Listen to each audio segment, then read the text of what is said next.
Did you see well, maybe you did, maybe you didn't. I did make the pod a TikTok. Amazing. Which I'm like, oh my God, we're on TikTok now. We're on TikTok. Attention, everyone. We are on TikTok. The funniest part was just because although it's for the pod, you know, I'm associating like my phone number with it. And so it's like, oh, who are your contacts? And it's staggering to me how many people are on TikTok. Yeah. I'm just like, wait a minute, you were all on this. And I didn't know it. Wow. Well, yeah, that's I'm behind. Yes, you are. I'm behind. Yes, you are. Chop, chop. Cool. Anyway. Glad we agree. Yes. Hey, Chelsea. Hey, Victoria. You know what I need tonight? What? Breath of Fresh movie. Oh, me too. Yum. Order it up. Yum.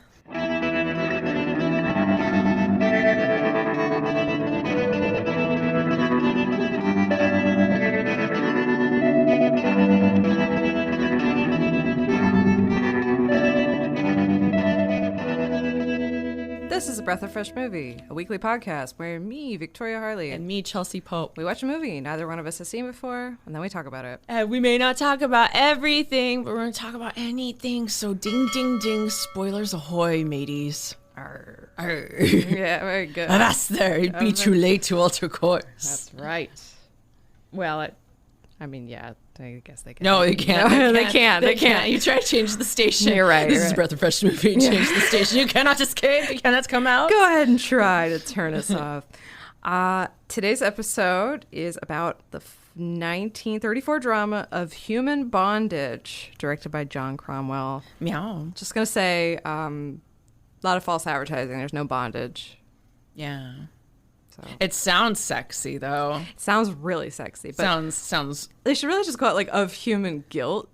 Because I feel like that's kind of like what the bondage part. Just if it was called of human bonds, no one would be of human emotional hostage. Emotional hostage.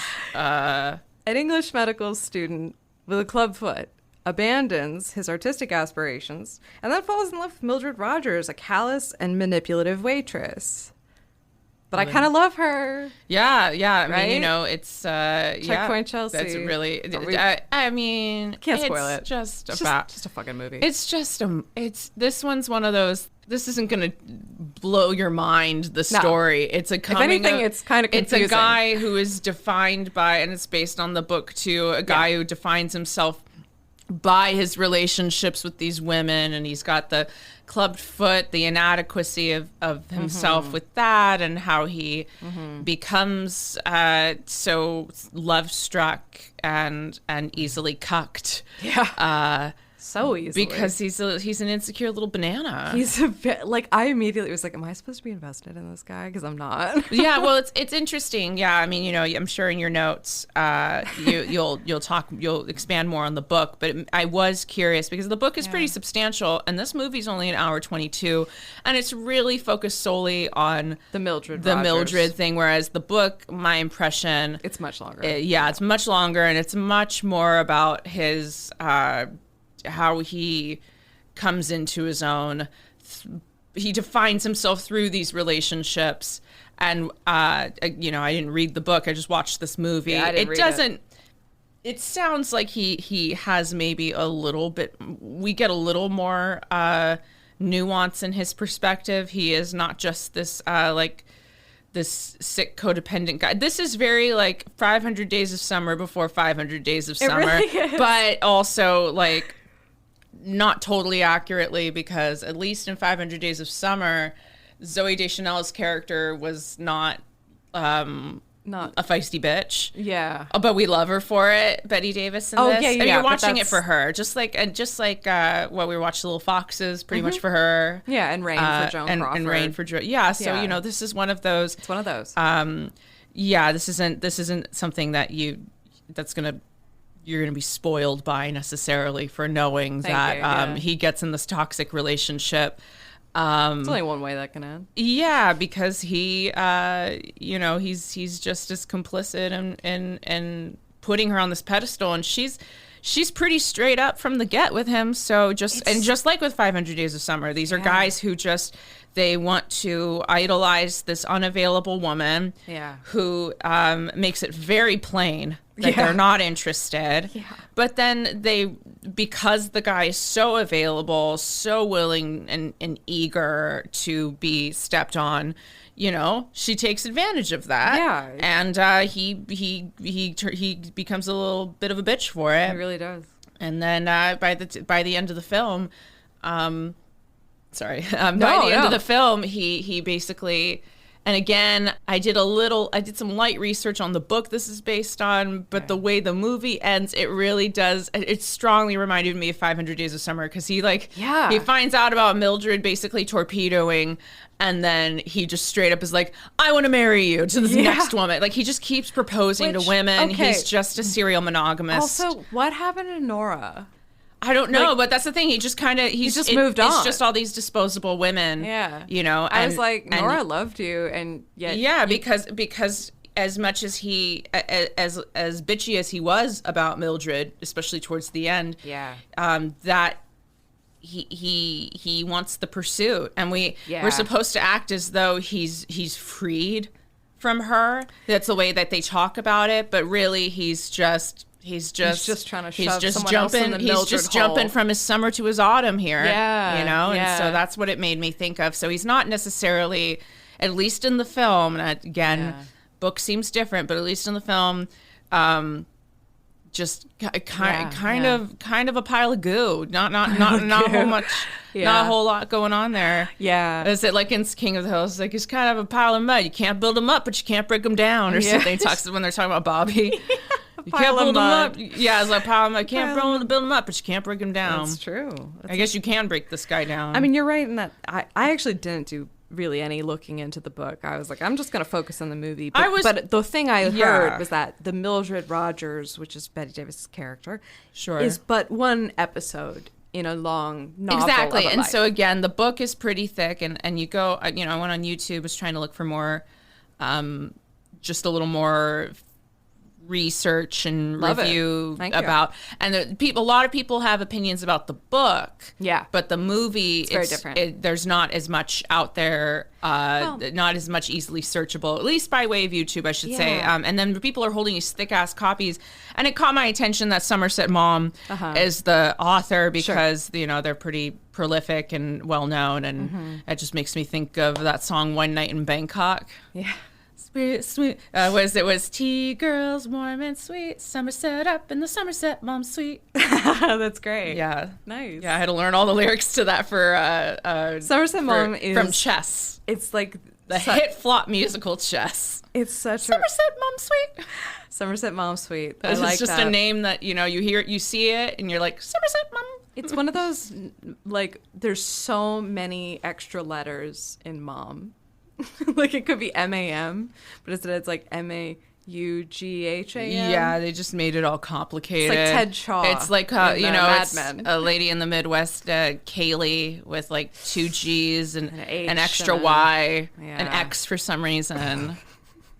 They spell Chelsea all kinds of ways now, too. Chelsea with a E-I-G-H at the end. I've seen that. Wow. More power to you out there if that's the case, but that's not going to be, I'm sure, that took some time to write out, Yeah, well, people want to be different and individual, so, that's and, one way to try to okay, express Somerset Maugham, look at you. I'm just saying, Somerset Maugham and Evelyn Waugh, like, it's like, those Waugh. two, Waugh Mom. Waugh Man. That's like a... No woman, no cry. Okay, maybe you should cut that. No, I like that. That made me laugh. We're keeping that. Okay. So this movie begins like in Paris. I mean, and we get like this brief window into like, oh, I'm a painter, but it invites a very nice. He's sort of like you find out that he's Toulouse-esque type dude. Yeah, and you find out basically that he's like, oh, you're not talented enough. So his fallback when he fails at painting is becoming a doctor. Well, the way that someone was describing in the book is that is the route he went, but then someone else he had basically an artistic type of mentor figure that says, hey, you should explore your artistic interests more. Like, he had an inclination, but he didn't hone it. I see. And so then he has, because this was very like shutty downy. I mean, he's like, you don't want to be told you're mediocre like 40 years too late. So I'm like, oh, so but then the pictures stay up, and there's a whole conversation about the pictures being up. Right. And, you know, so I'm like, oh, so I guess this is like a part of him, but the and film it could be that maybe that was the well. intention of the scene, but it doesn't quite come off that way. There's a lot of things that don't come off right. Like, I think it's just this is not going to be like the book. No, definitely not. Yeah. So just put that idea aside. We're really just waiting for Bette Davis. Really, like truly, every scene, always. And he's so. He kind of reminded me of an even. He's like Ashley from Gone with the Wind, but like. No seasoning, and that's saying something. So it's the actor Leslie Howard is playing the character Philip Carey, and Leslie Howard is so boring, and it's so funny because he was just very respected. Like, I mean, he's a good. I mean, it's not that he's a bad actor. I think it's more just the story, and there's not much to. Yeah. I mean, Joseph Gordon-Levitt, I think, did a fine enough job. I keep comparing it because I feel like it's a similar dynamic. This woman is not interested. Yeah. You are being so whiny. Yeah. And just it's a one note. I mean, there's. Mm-hmm. You know, you have only so much space. Every time Philip like helps her and forgives her, it's like that friend that you have that's like, I should leave, you know, my husband or my boyfriend. Yeah. And you're like, yeah, girl, do it. Like, if you're unhappy. And then they don't, or they just like, you know, repeat the same mistakes like over and over again. It's like that very frustrating experience of watching somebody just be their own like worst enemy. Yeah, that codependent enabling behavior. You know what I'm gonna say? If I like to every few episodes, I like to remind you guys I really enjoyed the movie Babylon. Mm-hmm. And there's the main character. There's some criticism that he was underwritten, and I would actually say, and that he's kind of this not cuck per se, but like he's very accommodating of Margot Robbie's self-destructive Nellie character. And I would say, you watch these side by side and you just like, there's so much range and flavor. You see a lot more with a lot less there than a movie like this one where it's entirely about that dynamic. Yeah. So that being said, it's fine. That's my first impression of it. It's fine. Yeah, I hear you. It's not like, I watched it twice because the first time I watched it, I think it just was like, I'm just gonna sit here. I don't know if I was tired or sad. I mean, it's only an hour 22. It's only an hour 22. It's an easy watch. But I just watched it to watch it, and then I went back and watched it again, and I felt like I was much more like engaged with it and feeling reactions to it. I mean, but in the way the editing works, at times it can be very confusing. Like this dress that he buys her, she wears in many scenes that it's like, oh wait, is this not the same day? Well, he's having a lot of fantasy sequences too in his head, which I found that was very hard to parse what was real and what wasn't. I mean, it just felt like the movie was already so short, and we're spending a lot of it just watching him in his mind's eye, imagining her and him dancing. But I wondered if that laughing. Was like, some of those I know were imagined, but sometimes I think maybe just the dissolve or the cut. I don't think they like had the grammar right, because there's like a scene. Yeah, so it's a little ambiguous what happened and what didn't. Exactly, here and there. That's what I'm saying. And whether that's intentional or not, it's just sort of like doesn't seem maybe clear. Perhaps over time just doesn't quite translate. I also thought it was just funny that so he goes to this medical school, which is like what Saint Bastards are saying, because they're so mean. They're so mean to everybody. Saint Bastard. We're going to Saint Bastards. They're so cold. Should do something about that fucked up foot you got, man. Yeah, like just all this. Oh, you try to be an artist too. This case isn't that interesting. Can you show us your fucked up foot instead? Also, that kid had a way better attitude about his club foot than the older man. Yeah, like he's like, oh, you just let him get to you, don't you? Yeah, it's like, dude. Yeah. Also, just they were so icy to their patients. Also, I love that his friend is like, you've been to Paris, help me get a woman. Like, France and Paris are just synonymous with banging, I guess. Like, yeah, that's just that implication that's going to be the... You'll know things. You've been to France. So it's, you get that... That's not, Hence the reminders I have of like a Toulouse-esque figure who's someone drawing these women that, I mean, Toulouse was a great artist, but you think of like I imagine this is how he would imagine himself, the protagonist. Yes, feel it. Totally. So yeah. Yeah. I mean, and then he draws that picture of her which didn't look anything like her. Right. I'm like, dude. Yeah, you are mediocre. Yeah. Like, sorry, that's Bette Davis. You didn't get any of the eyes right. You gotta go back to St. Bastards. Go back to St. Bastards. Go back to your medical practice. Oh my God, so ridiculous.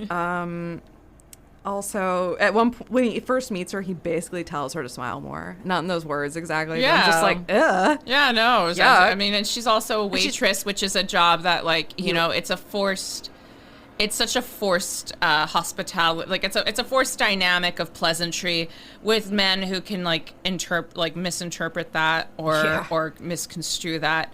Or just take advantage of you being in a profession, you know. They know they have the power. Yeah, you know, that they, you know, well, I have to be nice to you while you are telling me to smile more and oversharing about your ex-wife and all this, that, and the other. Ooh. You know, it's Chelsea. You know, it's several shades lighter than escort service, of course, but it has an element of emotional labor. There is that emotional labor of being a waitress. And she's clearly working that other guy. Yeah. That's the thing. Like, she's laughing at his jokes. She's getting, like, the extra tips. I mean, he did. I feel like this guy's kind of dumb. I mean, like that's how I feel. I'm like smart enough to go to medical school, but not. I also thought it was funny that same dude that she was working, like later, this dude is basically the sexual rival to our main character. Yeah. And even he takes him aside at one point and is just like, don't be such a pussy. Yeah, he's like, well, I think he's a little more clear-headed about the situation. He's aware. He just he knows what he's doing. I'm better at using women. Exactly. That's he literally does use his. her. I mean, sure, but like that's the thing is he knows what he's doing. He's a little more worldly. Yeah, his heart is not in this. It's just a bit of fun. Like when he shows her, like he's like, well, but you married her, and he's like, what? Yeah. No, I married this woman. He like digs for her portrait under a pile of books and paper. There's a what? And it was like the frumpiest. You know, I'm sure she was lovely, but the joke was clearly like, no, this guy's just fucking around on the side, like, because men are pigs, and you know it's London, and that's what people do sometimes. Pigs or cucks. Pigs and cucks, yes. Take your pick. It's like mothers and whores. In this pigs movie, and cucks. at least that's the depiction we got. That is. Also, okay, just another one of these moments where he's being really huffy. He wants to take her on a date. And she's like clearly making like, no, I'm not that interested. Yeah. Goes and buys theater tickets anyway. Oh yeah, and then he's a little bitch and rips them at the table. Yes! That's so annoying. I hated him. She's like, why'd you go and go and do that? And then he's like, well, I was only gonna go with you. I only got them for your sake. Turn off. I only got them for your sake. It's so gross. I'm like, well, fuck you then. Like I didn't ask you to. I mean, honestly, the fact that she was being prickly, and at a certain point, I would have been like scared a little bit. Oh, I'm a little worried. Well, I mean, honestly, like let's empathize with her in this situation. And oh it's yeah, like, that's a little much. I do think there's that phrase "gentleman" in every sense of the word comes up again and again in this way, and then eventually he's kind of like, I don't care about being a gentleman. You know, I mean, she's Cockney.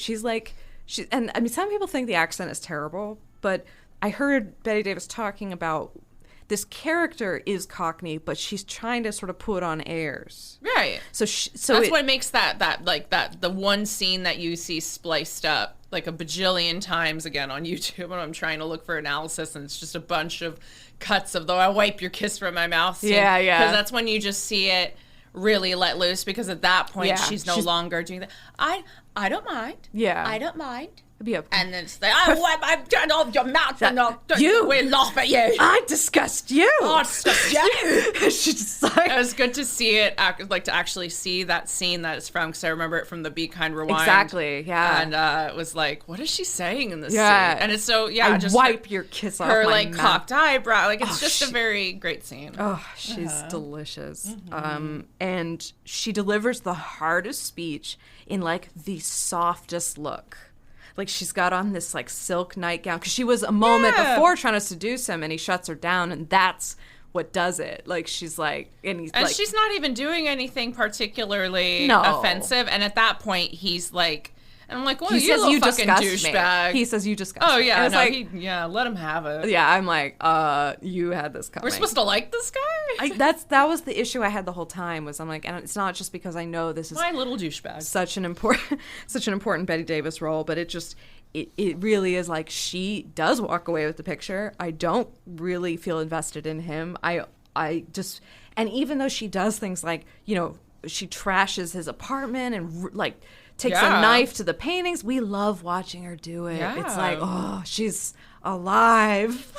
He deserved worse. He really did. Give him a second club. Oh, I mean, at one point she literally, he's like, if you don't go out with me tonight, you'll never see me again. And she's like, good riddance to bad rubbish. Yeah. He still doesn't get it. He still doesn't get it after that. He doesn't get it by the end. He just immediately proposes to another woman. Yeah. And like he was about to go take that, like I was going to be a ship's doctor and travel the world for like a year before, which probably would have been a good idea actually. Yeah, this guy's a flaky little banana. No, and then he's like, no, I'm going to give you your wedding present now by marrying you. Anyway, whatever. I think some dudes just want their balls crushed. I think that's what I learned from this movie. Yep. There's other things that go on. I mean, the fact that he proposes, it's like she's about to break up with him when it's like, oh. And then he becomes so disillusioned. There's this like sequence of him wandering the streets, like, oh my God, what has happened? Yeah. Everything is upside down. But I do think one of the best, or again, one of those moments that I'm like, dude, you are the master, you're the architect of your own misery. He brings in a friend to be the amusing. He basically sets his wife up, or this woman. I don't know if they ever got married or not. Did they? I don't know. He kept saying, "I love you, I want to marry you," to like every woman in this. I know. In this movie. But like Griffiths, his friend, sure. who's like, I'll just say it. He's my best supporting player because he had a lot of energy. Yeah. He I came agree. off the screen. I agree. But he basically sets her up on a date with him in front of him. Yeah. And then gets mad at the guy. And then they end up running off together. She's like, we laughed at you. We laughed at you. Oh, my God. She really just twists the knife. It's so good. And then in that whole thing, there's this whole like, but you're rather cold. And that sort of thing doesn't mean anything to you. And she's like, that's what you think. You know? Yeah. And all this is to say, like, the cold thing, I'm like, frigidity. Yeah, it's totally like it's a subtle little reference there, right? To just this idea. There was this thought that women could be frigid. It's bullshit. But this idea that, like, you just don't like sex. You're just a cold person. Yeah. And that's kind of what's being implied. And she's letting him know, no, this pussy gets wet. And like, I don't know. Yeah. It made me think of Ben Shapiro, like when Wet Ass Pussy came out. And he was like, my wife says like, that actually means you're sick. You know? That's so gross. It's the greatest cell phone. It just reminded me. I feel like I got to pour one out for his wife's. Anyway. What happened to Nora, who was the anti-Mildred, who's like, you know, knew everything, supported herself, was smart, supported him, made him study, because supposedly it was Mildred who was the reason he failed his exams. Boo. He blamed everything on her. Griffiths, London Cat, Horn Dog. They always eat at the same restaurant. Timeline was muddy. She starts reading his mail. I thought that was kind of fun, watching her like use the steam to like unseal the envelopes and like. She, like, ripped up his fucking shares of whatever inheritance. Anyway. Good for her. Yeah, good for her. Okay. One last thing I just got to mention. Okay, at the end, there's this whole scene, right, where, like you're saying, it's like 500 Days of Summer. He just moves on to this next girl. But there's this whole scene right at the end where they're crossing the street. Yeah, and it's also the traffic while they're talking. And I'm like, is that supposed to mean something? I don't. Is it supposed to be just like, oh, it doesn't matter what he's saying because the point is that, like, it's not, he's just going on about his life without her or something? Like, I mean, or were they covering, or I was gonna ask, well, once you get to your production notes in the near future. Oh, I don't know if I have an answer for this question. Oh, okay, because that's why I'm like, were they covering up something? No idea. Or is that supposed to be a joke I don't get? Am I supposed to, or is this supposed to have some sort of deeper meaning about him having moved on? Because, he leaves the hospital, he's walking, he's crossing the street with his new lady love, and it's just like, Sally. It's just like, and they're talking, we're just like, I guess it doesn't fucking matter. It's like this, like he's moving on with his life. It's like the Lost in Translation whisper, we're not supposed to hear it. Yeah, but like stupider. Way stupider, because I'm also like, wait. I don't know if we liked this.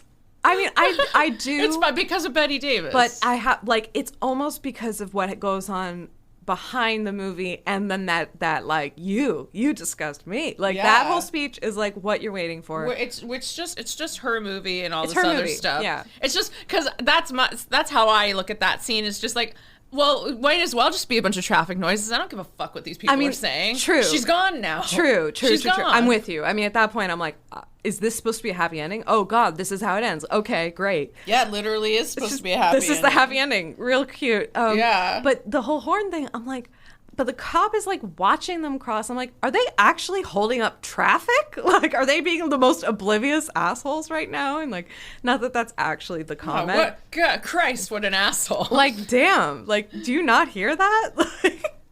But I don't know. I think it was trying to be like a clever attempt for it to be like, clearly he's telling her some important deep truth, but we don't need to know what it is. I don't know, it was very confusing or just really lazy. I don't know, and I don't care. I won't respond to it. I don't understand the question. I'm not going to respond to it. Yeah. There we go. There you go. All right, continue. Well, any last like thoughts? No, I think we. Yeah, you were done. We can move on. You've been done. Yeah, I've been done. Okay. So this was a script at RKO, and no actress wanted the role because it was so unlikable. So Irene Dunn turned it down, Katharine Hepburn turned it down, Anne Harding, basically all the big actresses at RKO. Director John Cromwell wanted Bette Davis. He saw her in a couple of things and was like, oh, maybe we could get her since nobody wants it. Like, I think she could do it. Bette Davis really wanted it. Like, she saw the script and was like, holy shit. Yes, I can dig into this. Mm-hmm. Like, literally, she's like, a part I can sink my teeth into is, I think, the phrase. So she begged Warner Brothers to loan her out. They refused. So she had to, like, beg and beg and beg for months and months. Like, haunted Jack Warner's office, would show up at the same time as the Shoeshine Boy in the morning, all that. Finally, they let her go just to, like, shut her up. So she goes over. She spent 2 months having a woman who had a Cockney accent in her employ so that she could study the sounds and all that. Oh, she didn't tell her though. I don't know what she was doing for her, but secretary or something. Now Leslie Howard and the entire cast were, apart from Bette Davis, were English. It was shot in America, but they formed a pretty tight little clique, and she was very much outside of it. To the point, like when they would have scenes together and it was time for her to get her close-ups, he wouldn't stick around to like give her the lines, or he'd be like throwing them at her from a chair while he's like reading a magazine. So I mean, there's just no chemistry there to even make this remotely compelling. Bingo. And the thing is, I think he thought he was like undercutting her or helping to like make her seem, but basically at some point the director's like, the kid's running away with the picture. Yeah, she fully is. She'll make her own magic because she's that good. Yep. And that's when Leslie Howard started like showing up finally. Yeah. And like, oh, I do have to do. You better show up. I do need to show up. Step up. And you just can. And what's funny is Davis, her own estimation of his abilities. I have a quote here. Her describing Philip, the character. Philip's whimpering adoration in the face of Mildred's brutal indifference was difficult for me to believe, but it was Mr. Howard's problem and not mine. Like, so competitive in that, like, so I'm not going to help you. I'm not helping your performance, which I'm not trying to do the Betty versus Joan thing, but that's where Joan Crawford, I think, would have been different. And people would have interpreted it as controlling, but she would be like, no, you can't be this isn't going to work. Yeah. Like, whereas Bette Davis is like, I'll let you hang yourself. Yeah. I'll be great. Yeah. Yeah. And I sort of respect both perspectives, if I'm being honest. Yeah, no, we picked up on that. Davis did her own makeup, which is pretty critical for those latter scenes. She really, I mean, the last two, I'll call them looks, that she has are really, wow. Yeah, they stand out. And, I mean, I showed just a screenshot of the first shot of the last time we see her. And I showed it to Mike, and he was just like, oh, damn. Like, it's intense. And Davis, in her memoir, she described herself as the female Marlon Brando of her generation. And I gotta say, she's not. No one else is stepping up to the plate. All right. I don't think she's wrong. At first I was like, oh, that's a little silly. But then I'm like, Who else?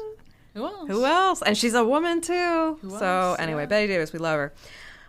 She had done 21 films before of Human Bondage and worked very hard. She said 2 years of posing as Miss 4th of July and Little Miss Clothes Horse for the fan magazines. 2 years of hard work and indignities, and a rival studio, not Warner's, gave me my true beginning. So interesting that RKO believed in her more than her own the studio she was contracted with. So I have a few more things. There's a lot going on with this movie outside of it. Sure. So it came out in June 1934. Literally the next month, the production code is instituted. So this is one of the last films to sort of... One of the last pre-codes. That's right. So there are themes in here you're not going to see in other movies, things that are addressed. They still cleaned it up a little. I mean, like, she's supposed to have syphilis, but in the movie, I guess it's tuberculosis. Although I didn't hear anyone say anything. Yeah. I mean, I don't know if that was on the chart. Yeah, they just leave it. They leave it pretty ambiguous. Yeah. There's also, like, the big Oscar flack around this, which is that, so, you know, it's the 7th year of the Academy Awards, and typically each category can only have 3 nominees.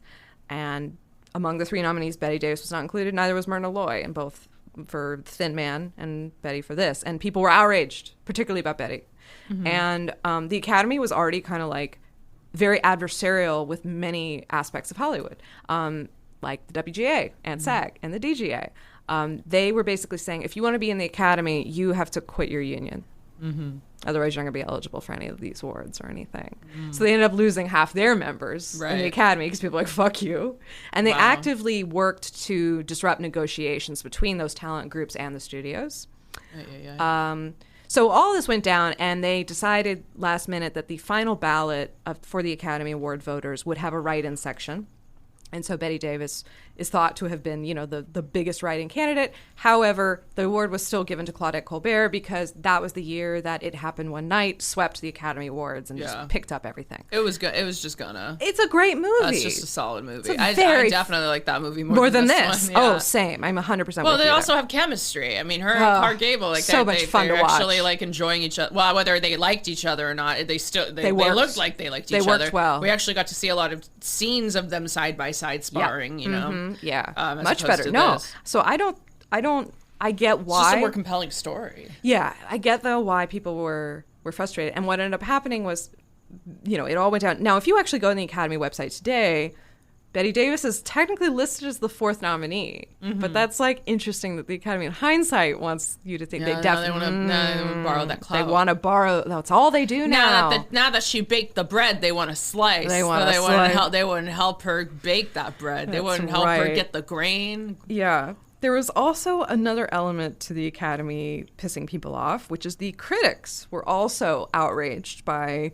In general, they didn't like the Academy because they felt like you are putting too much politics into this. It should be about the art and who had the best performance, and you're fucking this shit up. Yeah. So the critics, when Bette Davis wasn't nominated, also threw a fit, wrote a ton of pieces in her favor. So although her performance is great, it is fair to say, though, that she was a kind of like bit of dynamite that people were provocateur. She was sort of a figure that people, it was an example of everything that was wrong, right? Like she was this, so I think she said herself, I got way more publicity not being nominated than if I had been nominated and won. This was a good thing for her. This worked really. She really made this work for her. And the Academy Awards from then after had Waterhouse Price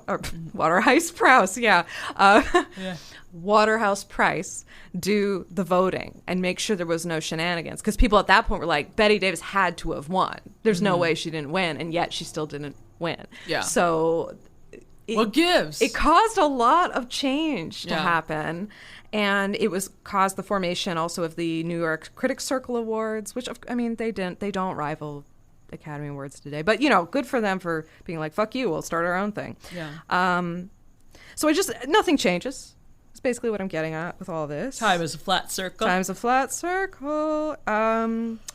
So the film, when it came out, like I said, one of the last pre-codes, it got placed on the Catholic Church's condemned list. So that's a great badge of honor, I think. And I think apart from a few changes, it's pretty much as racy and fun as it's going to get. There you go. Review time. Okay, Reviews. Yeah. This has a very solid...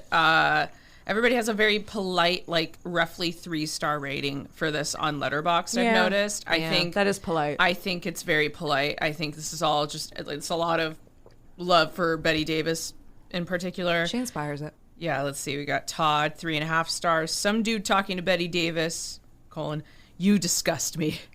Me, : can't relate, fellow guy. Yep. Let's see. That's good. Good one. Hold on a second. Let me see. I mean, there's some 4 stars, but again, a lot more 3. I would say 4 is generous. I think 4 is way too. I would give this 2. No. I would give this 2.5. Honestly, we got another 3. Oh wait, no, this is 3.5 stars from Aaron. Okay, so imagine a movie with Bette Davis about actual bondage. Let's see. Yeah. Darren, there's no star. It just says, "Ladies and gentlemen, her." Parentheses pre-code Bette Davis. Yeah. I mean, she is the movie. 3 stars. And this is what I would have put is just I don't mind. I don't mind. That was good. And then let's just see over in the Rotten Tomatoes terrain. Let's just see that one really quick. So 86% critical rating on Rotten Tomatoes, but there's only 14 reviews. 2,500 plus reviews, 69% audience score. So, I think the 3-star, again, for me, 2.5. It's like pretty solid, I would say. Oh, sorry. It's okay. Josh Larson for Larson on Film, 3 out of 4 stars. What makes of Human Bondage interesting is how unapologetic Davis is. Yes. Let's see. And Helen Brown Norden from Vanity Fair said, "I think great credit should go to Bette Davis for attempting such a role in the first place and then for daring to carry it through with such a fierce consistency, extracting from it every last nuance of unpleasantness." Yeah. Let's see. Phil Hall, 3 out of 5. It's technically a splatter, but yeah, I agree with him on this one. Strictly so on its own terms, but invaluable as Bette Davis's star launching platform. As we've already been discussing. I mean, people really didn't know her as a. Let's see. Just super reviewer, 2.5 stars. I've heard a lot of good things about this movie, but when I saw it, I didn't understand it. Maybe I need to see it again, but I really thought it was dull and uninteresting. It definitely, it feels like a 30s movie in that unfortunate way. Just like it's fine. It's Bette Bette Davis. It's Bette Davis. Like that's like who knows? Yeah, and then we got what is this review? Do you remember where it came from? The shorter shit. That's okay. It was probably like the LA Times, but the shorter one I think is like the funnier one. Dramatic story to be screened at Hill Street. Yeah, firing little all typo. Cylinders. Yeah, I got a little slap happy on that T. Yeah. Of Human Bondage, dramatic screen drama with Leslie Howard and Bette Davis starred, begins its first local showing tomorrow morning at the RKO Hill Street Theater. During the week's run, the theater management expects to play host to many Hollywood celebrities who will attend to view the spectacular performances of the stars, Miss Davis in particular. Heretofore recognized as a capable ingenue with no... ingenue in June. Do you know what? These people don't know how to fucking spell. Anyway, heretofore recognized as an incapable, it's spelled Ingune. It's, okay, anyway. Ingoon. I'm going to say it the way you wrote it. With no great emotional depths, not you, the way they typed it. Yes. Bette Davis is credited in her new role with giving one of the highly dramatic portrayals of the year. Anne Harding and John Bowles will be seen in The Life of Virgie Winters for the last time tonight. Yeah. I just thought it was funny that they were like, up to now, not really much of a star. They're just like so... Yeah, they used heretofore. I guess that's how as a capable ingenue with no great emotional depth. Well, I guess she apparently had something to prove. And I think some of those are just easy headlines. Yeah, so some headlines from all sorts of random places. Yeah, a lot of them are from the Los Angeles Times. I found a lot of LA Times stuff. Let's see, Furore. These people can't fucking spell. That's the old way. Furor arose when Academy left Bette Davis out. Many resent Academy's failure to pick Bette Davis for outstanding work. Hollywood is fussing over Best Actor award. Many believe Bette Davis should have been nominated by Academy of Motion Picture Arts and Sciences. Damn, this girl was eating. I'm telling you, the number of people who she became this is better. She became a symbol. There you go. She became a symbol for everything that was wrong about the Academy, and people just got behind her. Yeah. And I'm like, that's very cool. Good for her. I'm happy for her. She definitely sensational hit made by Bette Davis. Of Human Bondage also offers Leslie Howard at best. Yeah. In the smaller print, he's good too. As a brunette, she couldn't get to first base, but as a blonde, she stepped up and made home run. Performance of Human Bondage wins praise. Good for her. She almost quit trying, then started something. Oh, man. They're just ridiculous. Anyway, yeah, furore. Furore. All right, a little bit about our director, John Cromwell, is in the chair this week. So I was like, John Cromwell, okay, this is an early movie. I bet I won't find a lot about him. It'll be real quick. Sure. God damn it, this guy has a long career. Okay. So I'm going to keep it, terse. But I just want to begin by saying John Cromwell, who was an actor, theatrical director, and filmmaker. Is he related to James Cromwell? It's his son. Oh, James Cromwell is his son. That'll do, pig. Yeah. That'll do, pig. That damn Nepo baby. That'll do, pig. That'll do. So John Cromwell was born Elwood Dagger. He changed his name eventually. That's a way cooler name. I mean, it is. Elwood Dagger, directed by Elwood Dagger. What a fucking name. He was born in Toledo, Ohio, to a family of Scottish-English steel people, but like affluent steel executives. So he came from money, but he didn't want any part of it. And he finished high school, didn't pursue higher ed, went and became an actor. Started out in Chicago, eventually got to New York by the early 1920s. That's when he changes his name to John Cromwell. He's about 26 years old. He made his Broadway debut in Little Women, and it was a big hit, so he was in about 184 performances. He worked with one of the best Broadway directors and producers, William S. Brady, on many, many things. I am not intimately familiar with like the old history of Broadway, but for those who might be listening who may, sure, this guy. He's a big deal. His first directing job on stage was as The Painted Woman in 1913, but the play closed in 2 days. Oh, okay. So his first time out didn't go so well. He also went on to do Too Many Cooks in 1914, which is also a hit. Too Many Cooks. Yeah. 223 performances. All right. I mean, just theater really is like the Which is about how many cooks are in Too Many Cooks. Probably. Theater is the Olympics. I mean, it really is like, wow. Big deal. Wow. Just, that's impressive. Yeah. He was part of the American premiere of 2 George Bernard Shaw plays, Major Barbara and Captain Brassbound's Conversion, which sounds great. Mm. He also directed Edward G. Robinson in The Racket when he was a real newcomer and very untried, but The Racket was about a guy who was a gangster. So Edward G. Robinson would go on to play that kind of type of character many, many times in his career.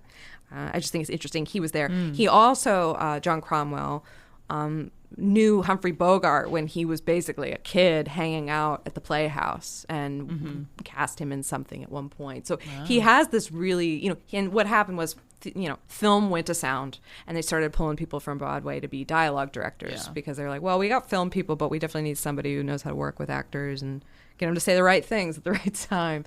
So he came over in the first couple films he did were kind of co-directing with someone else, but he admits that he was like, I really relied on the camera people. Like I still can't get a grasp of like the scope and the way that the camera gives you these options and a shot can completely change things. So he's very open about the fact that, I relied on my cinematographers. But he still had a really incredible film career. He was at Paramount Players Lasky, which became Paramount Publix. Then he went to RKO, then to United Artists, then 20th Century Fox. But he kind of got disgusted basically with the Hollywood method of filmmaking. This is a common theme. Near the end of his career, it was when the House of Un-American Activities Committee started to pressure people. The blacklist was starting to be developed, and he was fairly socialist, and he sort of narrowly missed being a person of interest or somebody called, but just barely. Yeah. And because he missed that, he was able to keep his contract at RKO, but then literally a week or two later, RKO was purchased by Howard Hughes, who was viciously anti-communist and really shoved it down all of the employees' throats, and so all the creative freedom RKO used to have just went out the window. Again, these themes are familiar. And there's this project they bring to him. I have to read this. It's hilarious. They just sent me a script and they said, this will be your next assignment. I looked at the script and the name was I Married a Communist. And I thought, this is kind of funny. I never read such a bad script in my life. The more I thought about it, the more convinced I became that it could never be made. But I decided to stick it out. That's great. So sounds like he had a good sense of humor. He did. He's made a lot of things. I'm not going to list them all, but here's just a brief list. Sure. The Dummy, The Texan, Scandal Sheet, The World and the Flesh, Anne Vickers, which was a pre-code. There was a lot of hubbub around that one because that's about a woman who engages in extramarital affairs. Oh my God. Oh, wow. With a name like that. I know, Anne Vickers. Spitfire of Human Bondage. Little Lord Fauntleroy. Prisoner of Zenda. Algiers. Abe Lincoln in Illinois. Dead Reckoning. The Racket. The Goddess. And he was in Three Women. Oh. He was a character. Mr. Rose, which I don't there were like 5 people in that movie and I can't remember who Mr. Rose was. I was looking at the pool. I was looking at the murals too much. The big weird lizard dicks. Yeah, I was still looking at the lizard women too much. Yeah, same. Lizard women. Yeah. So anyway, that's more or less James Cromwell. There's a lot more to know, but it's, John Cromwell. John, thank you. James is his son, who we love. Padre from Babe. James Cromwell. LA Confidential. You said Little Lord Fauntleroy or something, right? It's funny because I think there's Little Lord Fuckleroy. Yes. Is what what's his face says in fucking Succession. That's right. So that's Matthew McFadden could be a little could be a deep cut stuff. Yeah, James Cromwell's the shit. LA Confidential. Fuckleroy. Yeah. Oh wait, maybe he isn't the one that says it. It doesn't matter. He says buckle up, fucklehead. Buckle up, fucklehead. There's a lot of great lines. Anyway, those writers. We're allowed to talk about Succession because one person in that is related to the director. That's right. We can. It's actually tangentially related. There you go. And it is interesting, though, because in Succession, that character is pretty, basically a socialist. Yeah. I mean, he's constantly like, so I think it's interesting that... father's son. Father's son. Art imitating life, life imitating art. Who's your best supporting player? I think we said I agreed with yours because I blanked on the name, but I agree. I wrote it down. Griffiths. He was a real. He's a real chap. He was a real tomcat. Yeah, he's a real tomcat. And yeah, he really didn't seem to have a problem fucking his friends. His girl. I think he had it's just that movie could have used a lot more humor. And we didn't ever. But we got some at least. We got a little, but we got no. I'm blaming Leslie Howard. It's his fault. Yeah, this movie sucks because of him. It's because of him. Clearly, it's a good director and everything. Everything else is good. Everything else is fine. It's just Leslie was dragging it down.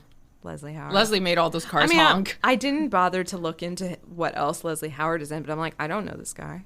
I think he is also Ashley in Gone with the Wind. Oh, is he really? I think they mention it in one of those articles. I think it's the same actor. That's why I was like, he looks this.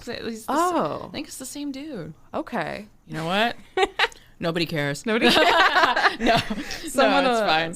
Wow, these are some real professionals. Well, I wasn't expecting that question. You know what? We watched this for Bette Davis. Deal with it. Yeah, we did. And, hats off to her because she's fucking funny in her book. And I got to say, like... Wipe my mouth. Wipe you. You disgust me. Yeah. I disgust you. She said something, her book, by the way, The Lonely Life. She has a couple of books. There's another one called This and That. But The Lonely Life is what really goes through her career kind of from start to finish. Great book. And, you can hear her in your head as you read it. But she said, there was something kind of very sarcastic about, wanting to be lent out by RKO, so badly. They wouldn't let her go. And she said, how could they? They needed me desperately for such historic milestones as the big shakedown and the man with the black hat. She would have said it much more. Humor. She would have been like, "Oh, how could they?" Yeah, how could they? Anytime I do a Bette Davis impression, I'm doing Martin Short doing Bette Davis. Yeah, that's my confession. That's fine. Yeah. Anyway, thanks for listening. We're on TikTok. Yeah, dude, that's pretty cool. Only one. Look at you. Welcome to TikTok, Victoria. I followed you. You're going to love it. Follow us on social media at Fresh Movie Pod, including TikTok. That's the new one. You can leave us a review. That's really helpful. Tell a friend. You could go for a walk. You could drink a glass of water. Yeah, those are all acceptable activities. Like and subscribe. Like and subscribe. Yeah, we'll see you next week. Bye. Bye.